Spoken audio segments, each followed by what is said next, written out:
प्रदोष व्रत अति मंगलकारी और शिव कृपा प्रदान करने वाला है।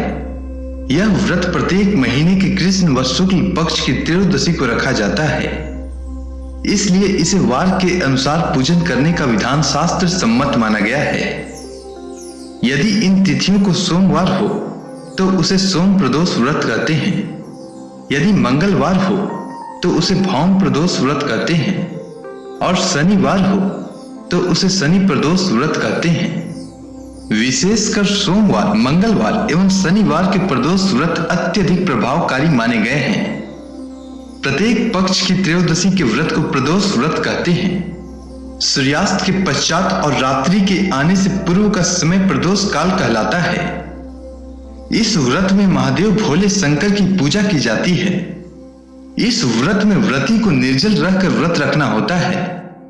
इस दिन प्रातः काल स्नान करके भगवान शिव की बेल पत्र, गंगा जल, अक्षत, धूप दीप सहित पूजा करें। संध्या काल में पुनः स्नान करके इसी प्रकार से शिव जी की पूजा करना चाहिए।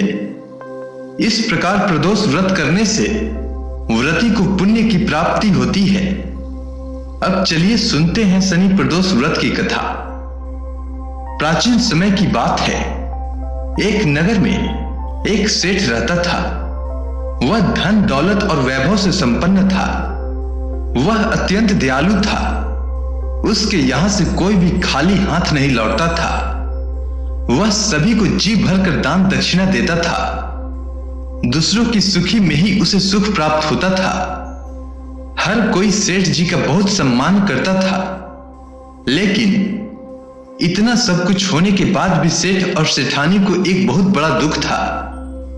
दुख का कारण था उनके संतान न होना। संतानहीनता के कारण दोनों सदैव दुखी रहा करते थे। एक दिन उन्होंने तीर्थ यात्रा पर जाने का निश्चय किया और अपने काम काज सेवकों को सौंप चल पड़े। अभी वे नगर से बाहर निकले ही थे कि उन्हें एक विशाल वृक्ष के नीचे समाधि लगाए एक तेजस्वी साधु दिखाई पड़े।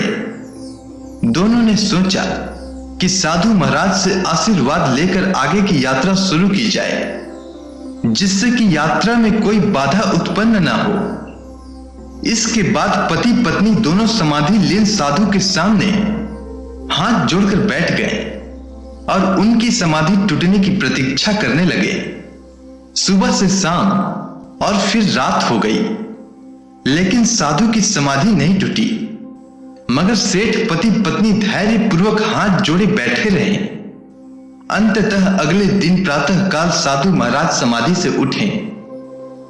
उन्होंने सेठ पति पत्नी को देखा तो मंद मंद मुस्कुराए और आशीर्वाद स्वरूप हाथ उठाकर बोले, मैं तुम्हारे अंतर मन की कथा भांप गया हूं वत्स। मैं तुम्हारे धैर्य और भक्ति भाव से अत्यंत प्रसन्न हूं।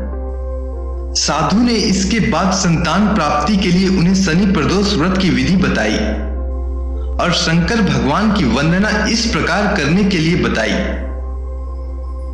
हे रुद्र शिव नमस्कार, शिव शंकर जग गुरु नमस्कार, हे नीलकंठ सुर नमस्कार, शशि मौली चंद्र सुख नमस्कार, हे उमाकांत शुद्धि नमस्कार, उग्र त्वर रूप मन नमस्कार, ईशान इस प्रभु नमस्कार, विश्वेश्वर प्रभु शिव नमस्कार।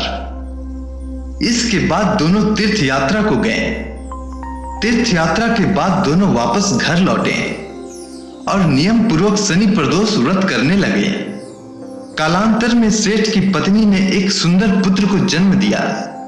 शनि प्रदोष व्रत के प्रभाव से शिव जी प्रसन्न हुए और शिव भगवान की कृपा से उनके यहां छाया अंधकार लुप्त हो गया और दोनों आनंद पूर्वक रहने लगे। अगर आपको यह कथा अच्छी लगी हो तो कमेंट सेक्शन में ओम नमः शिवाय लिखना न भूलें। धन्यवाद।